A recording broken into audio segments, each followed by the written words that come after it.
اللہ اللہ. ایک بزرگ مجذوب تھے، وہ بستی میں لوگوں سے کہتے تھے لوگوں اللہ سے صلح کر لو، لوگوں اللہ سے صلح کر لو، لوگوں اللہ سے صلح کر لو. بستی میں کہتے پھرتے تھے، لیکن اللہ والوں کی بات پہ کون توجہ کرتا ہے. اور جب قبرستان میں دیکھا گیا تو قبرستان میں کہتے تھے اے اللہ ان سے صلح کر لے، اے اللہ ان سے صلح کر لے، اے اللہ ان سے صلح کر لے.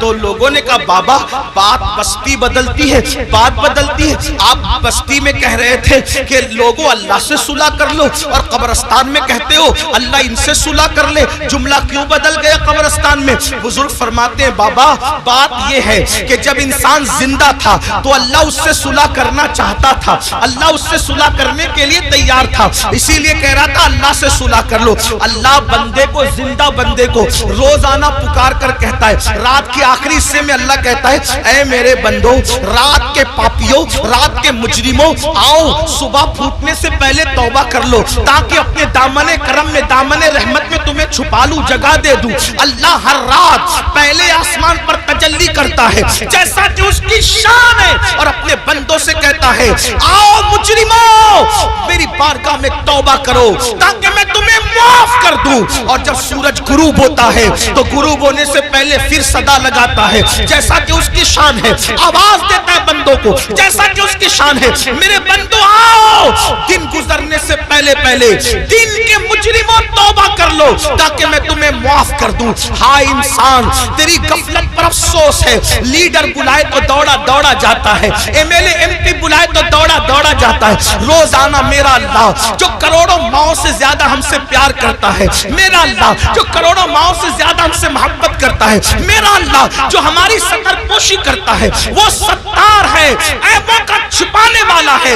یاد رکھنا مسلمانوں، اگر اللہ نے ہمارے عیبوں پہ پردہ نہ ڈالا ہوتا تو نہ آپ یہاں بیٹھنے کے قابل ہوتے، نہ ہم لوگ یہاں بیٹھنے کے قابل ہوتے. کتنا کرم ہے، گناہ کرتے ہیں عیبوں پہ پردہ ڈالتا ہے. ارے بیوی اتنی محبت کرتی ہے لیکن ہمارے عیب دیکھتی ہے تو اپنے میکے میں جا کر بیان کرتی ہے. امی اتنا پیار کرتی ہے، ہمارے عیب دیکھتی ہے تو ابو کو بیان کرتی ہے. ابو اتنا پیار کرتے ہیں، ہمارے عیب دیکھتے ہیں تو امی کو بیان کرتے ہیں. بھائی لوگ اتنا پیار کرتے ہیں، ہمارے عیب دیکھتے ہیں تو بھائیوں کو بیان کرتے ہیں. کتنا میرا مولا پیارا ہے، کیسا کرم کرنے والا ہے. اتنے ہم جرائم کریں، اتنے گناہ کریں، پردے پہ پردے ڈالتا ہے، پردے پہ پردے ڈالتا ہے، پردے پہ پردے ڈالتا ہے. اللہ کے بندو سب کی محبتوں کا خیال کیا، ذرا رب کی محبت کا بھی تو خیال کرو. جو بات آخری عرض کرنے چلا تھا، ایک حدیث پڑھنے چلا تھا، آؤ میرے اللہ کی کہ فرمان پر عمل کرو. آج سے پہلے جو ہوا سو ہوا، آج سچی توبہ کر لو، اپنے آپ کو بدل دو،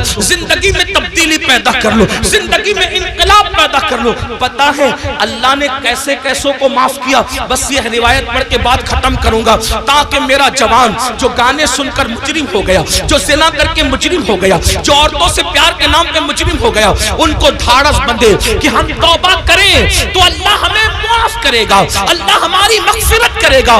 دل کے کانوں سے سننا. اور میری بہنیں بھی اگر موجود ہیں، آج کل لڑکیوں میں بھی سیریل دیکھ کر کے ایک عجیب سا بھوت سوار ہے، افیئر کا، دوستی کا، ناجائز تعلقات کا. نہیں نہیں، ہمارے یہاں شادی سے پہلے کوئی دوستی نہیں ہے، لڑکا لڑکی کی کوئی دوستی نہیں ہے. علامہ ابن الجوزی لکھتے ہیں میرے آقا نے فرمایا اگر مریم جیسی عورت ہو پاک دامن اور داؤد جیسا پاک دامن مرد ہو اور دونوں تنہائی چاہیں تو میں دونوں کو تنہائی کی اجازت نہیں دے سکتا. یہ اللہ کے رسول کا فرمان ہے. اور آج اسکول کے لڑکوں سے دوستی، کالج کے لڑکوں سے دوستی، یونیورسٹی کے لڑکوں سے دوستی، اور پھر ماں باپ کہتے ہیں ارے یہ مولوی لوگ تو پرانے خیال کے ہیں، آج تو نیا دور ہے. اگر میری بیٹیاں کسی لڑکے سے دوستی کر رہی ہے تو کیا ہماری بیٹی ایسی پاپی ہے، ایسی مجرم ہے؟ میں کہتا ہوں سن لو، کسی کی بیٹی پاپی نہیں ہوتی، کسی کی بیٹی مجرم نہیں ہوتی، مگر اندر جو نفس ہے، نفس وہ برائی کا حکم دیتا ہے، وہ برائی پہ ابھارتا ہے. بیٹیاں کسی کے ساتھ نہ بھاگتی اگر گھروں کے اندر پردے کا نظام ہوتا، اگر گھروں میں تقدس کا نظام ہوتا، اگر گھروں میں پارسائی کا نظام ہوتا. ہماری بیٹیوں کو 50 سال پہلے چچا زاد بھائی سے بھی پردہ کرایا جاتا تھا، مامو زاد بھائی سے بھی پردہ کرایا جاتا تھا، خالہ زاد بھائی سے بھی پردہ کرایا جاتا جاتا تھا، دیوروں سے بھی پردہ کرتی تھی، جیٹ سے بھی پردہ کرتی تھی، بہن بھائی سے بھی پردہ کرتی تھی. اور آج اسکول کے لڑکوں سے دوستی نہیں. کسی کو برا لگتا ہے، ہزار بار برا لگے، ہمارا مذہب یہی ہے اور یہی ہے. اگر کوئی ٹی وی پہ بیٹھ کر بھونکتا ہے کہ مولوی پردے کی بات کرتے ہیں، ہم کہتے ہیں ہم تم سے نہیں کہتے، ہم اپنی بیٹیوں سے کہتے ہیں. اور ہماری بیٹیوں کو کہنے کا ہمیں حق ہے کہ ہر آدمی اپنی بیٹی کا ذمہ دار ہے. بیٹی صرف اس کے باپ کی بیٹی نہیں، بیٹی تو پوری ملت کی بیٹی ہوتی ہے، بیٹی تو پوری قوم کی بیٹی ہوتی ہے. میرے نبی نے حاتم طائی کی بیٹی کو جب بغیر دوپٹے کے دیکھا تو اپنی مزمل و مدثر والی چادر اس کے سر پہ ڈال کر دنیا کو پیغام دیا، بیٹی کسی کی بھی ہو، بیٹی تو بیٹی ہوا کرتی. ہمارے یہاں بیٹی کی اہمیت ہے. اور یہ تو ظلم کرتے ہیں. یہ تو پردہ ظلم لگتا ہے تمہیں. کیوں ظلم لگتا ہے پتہ ہے؟ میں گالی گلوچ کا عادی نہیں، لیکن ایک بات آپ کو بتا، پردہ ان کو ظلم کیوں لگتا ہے؟ کتے چاہتے ہیں کہ بکری باہر نکلے، کتے چاہتے ہیں کہ بکری باہر نکلے. کیوں کتے صاحبوں؟ بکری سے تمہیں اس کی آزادی سے کیا پیار؟ کہا یہ گھر میں رکھا اس کے مالک نے ظلم ہے. ہم نے کہا ظلم نہیں، مالک کی محبت ہے. وہ جانتا ہے کہ آوارہ کتے باہر بیٹھے ہوئے ہیں، اگر بکری کو باہر بھیجوں گا تو نوچ نوچ کر کھا جائیں گے.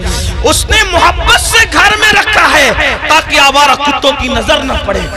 تو ایک مالک کے نزدیک بکری کی جتنی عزت ہے اس سے کروڑوں درجہ زیادہ ہمارے یہاں بیٹی کی عزت. توجہ آپ کی. ہمارے یہاں اب آپ کہیں گے بیٹی کی کیوں اتنی عزت ہے؟ میں نے کہا اس لیے اتنی عزت ہے کہ ہمارے یہاں بیٹی کا روپ معمولی روپ نہیں ہے. بیٹی کا روپ سیدہ طیبہ طاہرہ خاتون جنت فاطمۃ الزہرا کا روپ ہے. اور وہ ایسا روپ ہے کہ جس کے لیے پوری کائنات کھڑی ہوتی ہے. جب وہ شہزادی نبی سے ملنے آتی ہے تو میرا نبی ان کے استقبال کے لیے کھڑا ہوتا ہے. بیٹی یہ ہے. اوروں کی یہاں بیٹی کیا ہے مجھے نہیں پتا. ہمارے یہاں بیٹی، اب سن لے بیٹی کیا ہے. ہمارے یہاں بیٹی فاطمۃ الزہرا ہے. ہمارے یہاں بیٹی بنت صدیق عائشہ صدیقہ ہے. ہمارے یہاں بیٹی حضرت سیدہ زینب کبریٰ ہے. جب بیٹے کٹ جاتے ہیں تو بیٹی ہی ہے جو پورے قافلے کو کربلا سے بچا بچا کر کے مدینہ منورہ تک لاتی ہے. نعرہ تکبیر. اس لیے بیٹی کی عزت، ہمارے یہاں بیٹی کی عزت اس لیے. ہمارے یہاں بیٹی برتن جھاڑو کرنے والی کا نام نہیں، ہمارے یہاں بیٹی کپڑے دھلنے والی کا نام نہیں. ہمارے یہاں بیٹی وہاں کھڑے رہ کر خطبہ دینے والی کا نام ہے. جہاں مرد کٹ جائے تو پھر بیٹی بولتی ہے اور اس شان سے بولتی ہے کہ لگتا نہیں کہ بیٹی بول رہی ہے، ایسا لگتا ہے جیسے بیٹی کا بابا بول رہا ہے. اور ہوا دربار کوفہ اور دمشق میں جب علی مرتضیٰ کی باب مدینۃ العلم کی شہزادی زینب نے خطبہ دیا تو دیواریں دہل گئی اور لوگ کہنے لگے علی کہاں سے آ گئے؟ تو لوگوں نے کہا علی نہیں ہے، علی کی شہزادی بول رہی ہے. یہ ہمارے یہاں بیٹیاں، بیٹیوں کا مقام، اس لیے ہم بیٹیوں کو بہت عزت سے، بہت عزت. ہمارے یہاں بیٹی جنت ہے، جنت. ہمارے یہاں بیٹی پیٹ میں ٹکڑے کر کے گٹر میں بہانے والی چیز نہیں ہے.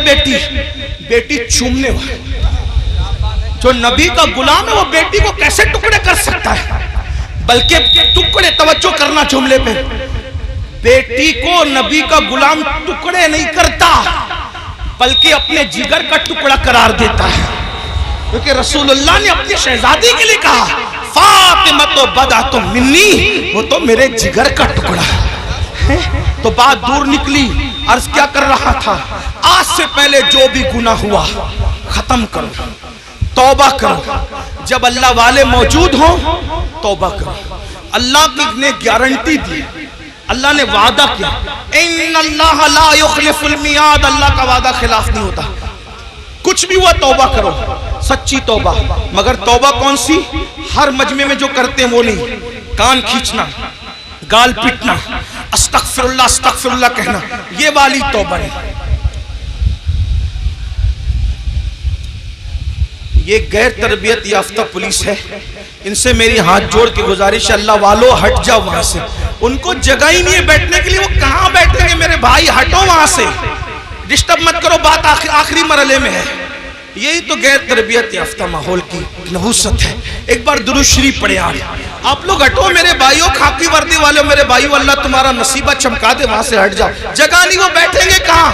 ان کو کھڑے رہنے تو, بات آخری مرحلے میں. ایک بار درود شریف پڑھیے. اللہ رب محمد صلی اللہ علیہ وسلم, نحن عباد محمد صلی اللہ علیہ وسلم. پہلی بات تو سنیوں کے جلسے میں پولیس کا کوئی کام ہی نہیں ہے. ڈنڈے والوں کو, یہ ڈنڈے والی قوم نہیں, یہ جھنڈے والی قوم ہے. یہاں کوئی ڈنڈا نہیں نکلنا چاہیے. ہاں, اور اگر لوگ ہمیں کچلتے ہیں تو ہم ان سے محبت سے کہتے ہیں نہ کچلو, ہم کچلنے کی چیز نہیں. میاں کو کچلا, مجھے کچلا, ناخن لگا دیا, یہ بھی آپ کی محبت کی نشانی لے کے جائیں گے. ہاں ناخن. اچھا اچھا معاف کیجئے, میں سمجھ رہا تھا میرے سر. حضرت فرما رہے خاکساران حق ہے, یہ میرے مجاہد ملت کی ٹیم. مجھے ایسا لگا پولیس والے, لیکن وہ میں سوچا تھا اتنی بدنظمی کیوں کر رہے ہیں. میرے بھائیوں, یہ غوث پاک کی محفل ہے. غوث پاک کی محفل جو سجتی تھی, یہ اس کا بچا ہوا حصہ, یہ ان کی خیرات ہے. اپنا کوئی کمال نہیں, جلسے والوں کوئی کمال نہیں. یہ غوث پاک جس کو بلاتے اس محفل میں وہ آتا ہے. یہاں ڈنڈے کا استعمال نہیں ہونا چاہیے. وہ خاکساران حق کو میں سلام کرتا ہوں, مجھے ایسا لگا کہ پولیس والے, لیکن بہرحال ان کو بھی سلام, ان کی اللہ انہیں برکتیں دے. لیکن تھوڑا سا وہ بھی دماغ سے کام لے. ان کو جگہ نہیں بیٹھنے کے لیے, کہاں بیٹھے گا انسان؟ اسٹیج پہ جگہ نہیں, لوگ کھڑے ہوئے ہیں, ہم ان کو ابھی بیٹھنے کے لیے کہتے ہیں, اس پہ ظلم نہیں ہوگا. کیسے کہ ان کو بیٹھنے, کیونکہ جگہ نہیں ہے, جگہ نہیں ہے. یہ تو حضرت اختر میاں رحمۃ اللہ تعالیٰ علیہ پر رسول اللہ کی خاص نگاہ ہے, ان کے مرشد حضور سرکار کلہ کی خاص نگاہ ہے کہ ان کی محفل میں اتنے لوگ جمع ہو گئے. ورنہ آج کس کے لیے کون آتا ہے؟ تو بات آخری کر رہا تھا, اس کو سن لے, بات ختم. ایک بار درود شریف بلند آواز سے. اللہ رب محمد صلی اللہ علیہ وسلم, نحن عباد محمد صلی اللہ علیہ وسلم, صلاۃ و سلام علیکم. آخری بات, کچھ بھی کیا توبہ کر. وہ والی نہیں, کان کھینچنا, گال پیٹنا, استغفر اللہ, وہ والی. کون سی توبہ؟ جیسے بکری کے تھن سے دودھ نکلے اور دوبارہ اسی سوراخ سے تھن میں نہ جائے, ایسی گناہ سے نکلو, پھر ادھر کا رخ مت کرو, پھر مت پلٹ کر جاؤ اس طرف. یہ توبہ, ایسی توبہ کرنے والوں کے ساتھ جنت کی ضمانت ہے, جنت کی بشارت ہے. سدھر جاؤ. تو بستی میں بات کر رہا تھا, بیچ میں نکل آئی کہ جب تک وہ زندہ تھے, بزرگ کہتے ہیں کہ اللہ ان کو معاف کرنے کے لیے تیار تھا. معافی مانگ لو, میں معاف کر دوں گا. انہوں نے توبہ نہیں کی, اب مر گئے اور عذاب میں گرفتار ہو گئے. تو میں کہتا ہوں یہ اللہ ان سے صلح کر لے, اللہ ان سے صلح کر لے. لیکن اب جب عذاب میں گرفتار ہو گئے تو اب اللہ ان سے صلح کرنے کو تیار. یہ اللہ سے صلح کرنا چاہتے, لیکن اللہ ان سے صلح کرنے تیار. اس لیے مرنے سے پہلے توبہ کر لو. جو حدیث پڑھنا ہے وہ یہ حدیث مختصر سے وقت میں پڑھتا ہوں. میرے وقت میں جو میں نے 1 گھنٹہ متعین کیا تھا, 10 منٹ کا ٹائم رہ گیا, اس میں بات پوری کر لوں. حدیث پاک کا مفہوم ہے, کئی کتابوں کے اندر یہ حدیث ہے جس کو فقیہ ابو اللہ سمرقندی نے لکھا, علامہ ابن الجوزی نے لکھا. میں وہاں سے بطور مفہوم پڑھ رہا ہوں. سیدنا فاروق اعظم ایک مرتبہ رسول اللہ صلی اللہ علیہ وسلم کے دربار میں آ رہے تھے, حاضری دے رہے تھے. دروازے پہ کیا دیکھا؟ ایک جوان ہے, خوبصورت جوان, جو خاک اٹھاتا ہے اپنے سر پہ ڈالتا ہے, خاک اٹھاتا ہے اپنے سر پہ ڈالتا ہے, روتا ہے, بلکتا ہے, آہیں بھرتا ہے. فاروق اعظم نے فرمایا رسول اللہ کی چوکھٹ پر یہ کام تم کر رہے ہو, خاک اٹھا کے سر پہ ڈالتے ہو, روتے ہو, بلکتے ہو, آہیں بھرتے ہو, بات کیا ہے؟ تو فاروق اعظم سے اس جوان نے کہا اے میرے بھائی عمر، آقا کی بارگاہ میں حاضری دینا چاہتا ہوں لیکن ہمت نہیں ہے، حوصلہ نہیں ہے حاضری دینے کا، اس لیے میں یہ چاہتا ہوں کہ آپ اجازت لے لیں، آپ حضور سے عرض کر دیں کہ حضور مجھے اذن حضوری عطا کر دیں، حاضری کی اجازت عطا کر دیں تاکہ میں رسول اللہ کی بارگاہ میں حاضر ہو جاؤں۔ تو آقا علیہ السلام سے فاروق اعظم نے عرض کی، آقا میرے ماں باپ آپ پہ قربان یا رسول اللہ، ایک جوان ہے چوکھٹ پہ بیٹھا ہے، سر پہ خاک ڈال رہا ہے آقا، اور وہ آپ کی بارگاہ میں حاضری دینا چاہتا ہے، یا رسول اللہ اگر آپ اجازت دے دیں تو وہ حاضر ہو جائیں۔ وہ جوان آ گیا، اب دھیان سے سننا، غور سے سننا، وہ جوان آیا، آنکھیں جھکی ہوئی تھی، آنکھوں سے آنسو بہ رہے تھے، مسلسل ٹپ ٹپ آنسو ٹپک رہے تھے، ندامت اور شرمندگی چہرے سے ظاہر تھی، سر جھکا ہوا تھا۔ آقا نے فرمایا اے جوان کیا ہوا؟ اس جوان نے عرض کیا یا رسول اللہ اتنی عرضی لے کر آیا ہوں کہ آپ میرے لیے دعا کر دیں کہ اللہ میری مغفرت کر دے، اللہ مجھے معاف کر دے، اللہ میری بخشش فرما دے۔ آقا نے فرمایا کیا ہوا؟ عرض کی آقا مجھ سے بہت بڑا جرم ہو گیا ہے، مجھ سے بہت بڑا گناہ ہو گیا ہے، میں بہت بڑا پاپی ہوں آقا میرے لیے دعا فرما دے۔ میرے کریم آقا نے فرمایا کیا گناہ ہوا یہ تو بتاؤ۔ اس نے عرض کی آقا شرم آتی ہے بتاتے ہوئے، ایسا گناہ ہو گیا ہے اب اس کا ذکر کرتے ہوئے شرم آتی ہے، بہت بڑا گناہ ہے آقا۔ کریم آقا نے فرمایا کیا تیرا گناہ زمین کی وسعتوں سے بڑا ہے؟ عرض کی ہاں آقا میرا گناہ زمین کی وسعتوں سے بڑا ہے۔ پھر فرمایا کیا تیرا گناہ آسمانوں سے بھی بڑا؟ عرض کی ہاں آقا میرا گناہ آسمانوں سے بھی بڑا ہے۔ کیا تیرا گناہ سمندر کی جھانک سے بڑا ہے؟ ہاں آقا میرا گناہ سمندر کی جھانک سے بڑا ہے۔ میرے کریم آقا نے پھر اس کو ذہن دیا۔ اب آقا توجہ کریں، آقا کیسے کریم ہے۔ آقا فرماتے ہیں کیا تیرا گناہ اللہ کی رحمت سے بھی بڑا ہے؟ تیرا گناہ اللہ کی رحمت سے بڑا ہے۔ اس نے سر جھکایا، خوب رویا اور روتے ہوئے کہا نہیں آقا میرا گناہ اللہ کی رحمت سے بڑا کبھی نہیں ہو سکتا، اللہ کی رحمت بہت بڑی ہے۔ اس وقت میرے کریم آقا نے فرمایا بتا کیا ہوا؟ اب وہ جوان کہتا ہے میں پھر معذرت چاہتے ہوئے حیا کے پردے میں تھوڑا سا کھل کر کے تاکہ سب کو بات سمجھ میں آئے۔ اس جوان نے کہا آقا بات اتنی ہے کہ میرے نفس نے مجھ پر غلبہ کیا اور میں جو ہے نفس کا غلام بن کر میں نے یہ کرتا تھا کہ میں جب بھی کوئی مر جاتا انتقال کر جاتا تو میں لوگوں کے کفن چراتا تھا، میں لوگوں کے کفن چوری کرتا تھا۔ اس زمانے میں کپڑا ہاتھ سے بنا جاتا تھا، کپڑوں کا قلت تھی تو لوگ کفن بھی چراتے تھے۔ آج شاید یہ گناہ دنیا میں نہیں ہوگا کفن چوری کا، کیونکہ کپڑا اتنا سستا ہو گیا، اتنی وافر مقدار میں ہو گیا کہ لوگ کوئی کفن وفن نہیں چراتے ہوں گے۔ آج یہ گناہ دنیا میں شاید نہیں ہوگا انشاءاللہ، لیکن بہرحال اس جوان نے عرض کی میرے آقا میں کفن چوری کرتا تھا اور پھر ایک قبر پر میں گیا کفن چوری کرنے، تو جیسے میں نے کفن نکالا خوبصورت سی لڑکی تھی۔ میں علامہ ارشد القادری کا سہارا لیتے ہوئے تھوڑا سا آپ کے دماغ میں بٹھانے کے لیے بات عرض کروں، اللہ اللہ، یعنی کہ بات یوں ہے کہ چاندنی رات تھی، قبرستان کا سناٹا تھا اور قبرستان میں میرے سوا کوئی نہیں تھا۔ چاند کی دودیا دودیا روشنی جو ہے وہ چھن چھن کر کے آ رہی تھی، قبروں پر پڑ رہی تھی، سکون تھا، سناٹا تھا، کیف و سرور کا ماحول تھا۔ میں نے تازہ سی قبر کھولی، کھولنے کے بعد میں نے جیسی لاش نکالی وہ کسی مرد کی لاش نہیں تھی، وہ کسی عورت کی لاش تھی۔ عورت میں بھی ایک دوشیزہ یعنی خوبصورت جوان کی لاش تھی۔ جیسے میں نے کفن نکالا چاند کی دودیا روشنی اس کے خوبصورت جسم پہ پڑی اور وہ لڑکی اور خوبصورت دکھنے لگی۔ شیطان اور نفس نے مجھ پہ مکمل غلبہ کیا اور مجھے جکڑ لیا، مجھے پکڑ لیا اور مجھ سے وہ کچھ کرا دیا اب میں بیان نہیں کر سکتا۔ یعنی کیا کرایا؟ اس نے مردہ لڑکی کے ساتھ قبرستان کے اندر زنا کیا۔ اس جوان نے مردہ لڑکی کے ساتھ قبرستان میں زنا کیا اور اس کے بعد جب وہ کہتا ہے آقا جب میں بدکاری کر چکا تو میں نے دیکھا وہ لڑکی کھڑی ہو گئی اور کھڑی ہو کر کہتی ہے بدبخت تو نے مجھے ناپاک کر دیا، ان مردوں کے درمیان کیا منہ لے کر میں رہوں گی، کیا منہ لے کر رہوں گی؟ تو نے مجھے ناپاک کیا، تو نے مجھے ناپاک کیا، خدا تجھے کبھی معاف نہ کرے، خدا تجھے کبھی معاف نہ کرے، خدا تجھے کبھی معاف نہ کرے۔ میں بھاگا، کفن اور لڑکی کو چھوڑ کے بھاگا۔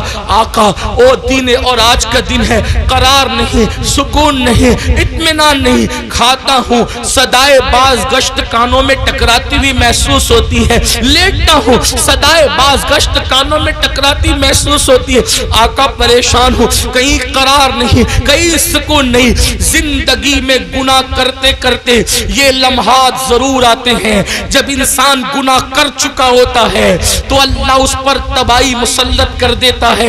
اللہ نہ کرے کوئی اس منزل پر پہنچے۔ اے میرے آقا کے غلاموں، میرے آقا کا نام لینے والوں، اس سے پہلے کہ یہ منزل آپ پر ہم پر آئے، اللہ کی بارگاہ میں رجوع ہو جاؤ، گڑ گڑا جاؤ۔ حضرت ذوالنون مصری کہتے ہیں اللہ کے یہاں آنا کیسے آنا، طریقہ بتاتے ہیں حضرت ذوالنون مصری، طریقہ کیسے آنا، ایسے آنا جیسے بچہ ماں کے یہاں آتا ہے۔ کیسے آتا ہے؟ ماں سے لپٹتا ہے، ماں کہتی ہے ہٹ۔ ذوالنون مصری کا انداز، صوفیہ نے اسی طریقے سے دین سمجھا، حالانکہ اللہ کی ذات تمثیل سے پاک ہے۔ کہتے ہیں اللہ کے یہاں ہو ایسے ہو جیسے بچہ ماں کے یہاں۔ ماں کیا پیار کر سکتی ہے؟ وہ تو 70 ماؤں سے زیادہ، کروڑوں ماؤں سے زیادہ وہ پیار کرتا ہے۔ کہتے ہیں ذوالنون، بچہ ماں کے پاس آتا ہے، ماں کہتی ہے ہٹ، پھر وہ آکے لپٹتا ہے، ماں کہتی ہے ہٹنا، پھر وہ آکے لپٹتا ہے، ارے چھوڑ، پھر لپٹ۔ جب لپٹتا ہے ماں کی ممتا اس کو سینے سے لگا ہی لیتی ہے۔ بلا تمثیل اللہ کے بندو، ماں کا پیار کوئی حیثیت نہیں رکھتا، میرا اللہ اتنا پیار کرتا۔ وہ جوان کہتا ہے سکون نہیں آقا، قرار نہیں آقا۔ میرے کریم آقا کہتے ہیں کہ جو جتنا علم والا ہوگا وہ اتنا اللہ سے ڈرے گا، جو اللہ کا جتنا قریبی ہوگا اتنا اللہ سے ڈرے گا۔ جیسے اس نے کہا میں نے زنا کیا مردے کے ساتھ، ایسے حضور علیہ السلام نے کہا جلدی باہر نکل، ہے جوان جلدی نکل، مجھے ڈر لگتا ہے تیری وجہ سے آگ نہ برس۔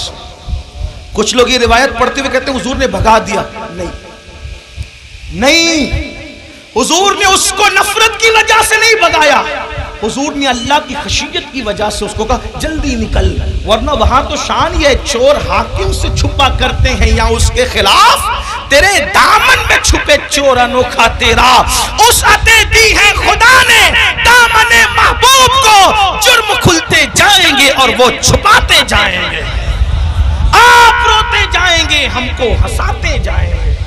آقا نے کہا جلدی نکل جوان، آگ نہ برس پڑے، جلدی نکل۔ وہ جوان نکل گیا، اب اس کا رونا، آہیں بھرنا، گڑ گڑانا اور بڑھ گیا، آنکھ سر پہ خاک ڈال۔ 1 دن 2 دن 3 دن، کہتے 40 دن بیت گئے۔ ایک دن اس نے کہا اللہ اگر میرا گناہ واقعی اتنا بڑا ہے کہ تیرے یہاں معافی نہیں ہے نہ اس کی نہیں ہے، تو مجھے ایسا عذاب دے، نہ مجھ سے پہلے کسی کو نہ میرے بعد کسی کو، دے ایسا عذاب۔ اور اگر تیرے یہاں معافی ہے اور میرا گناہ تیری رحمت سے بڑا نہیں ہے اور ہرگز نہیں ہے، تیری رحمت بڑی ہے، سبقت رحمتی علی غضبی، تو تیرے محبوب کو بتا دے کہ تو نے مجھے معاف کر دیا۔ بس اتنا کہنا تھا کہ بلبلے سدرا جبریل امین آئے اور آقا کو سلام پیش کیا، عرض کی آقا کیا حال ہے اس زانی کا؟ آقا نے کہا دیکھو جبریل کیا کیا اس نے۔ تو جبریل کہتے ہیں مبارک ہو آقا، آپ کے صدقے میں اللہ نے اس کو بخش دیا، اس کفن چور کو معاف کر دیا، اس نے توبہ کری، آپ کے صدقے میں بخش دیا۔ آقا نے کہا اس کی معافی ہو گئی؟ کہا حضور صرف اس کی معافی نہیں ہوئی بلکہ اللہ نے فرمایا محبوب کی امت سے پیار اتنا ہے کہ محبوب کو جا کے بتا دو اگر اس کفن چور سے بھی بڑھ کر کوئی گناہ کرے گا اور سچی توبہ کرے گا، اللہ کا وعدہ ہے اللہ اس کو بھی معاف کر دے گا۔ اے میری قوم کے جوانوں، اس مجمع میں ایسا کوئی کفن چور والا معاملہ نہیں ہے، جب اللہ اس کو معاف کر سکتا ہے ہمیں بھی کرے۔ یہ سادات علماء نائبین رسول آل رسول اور پھر صاحب مزار ہے، کیا سچی توبہ کر نہیں سکتے ہم لوگ؟ بولو نہیں کر سکتے؟ کر سکتے ہیں نا؟ پھر سچی توبہ کر کے جاؤ۔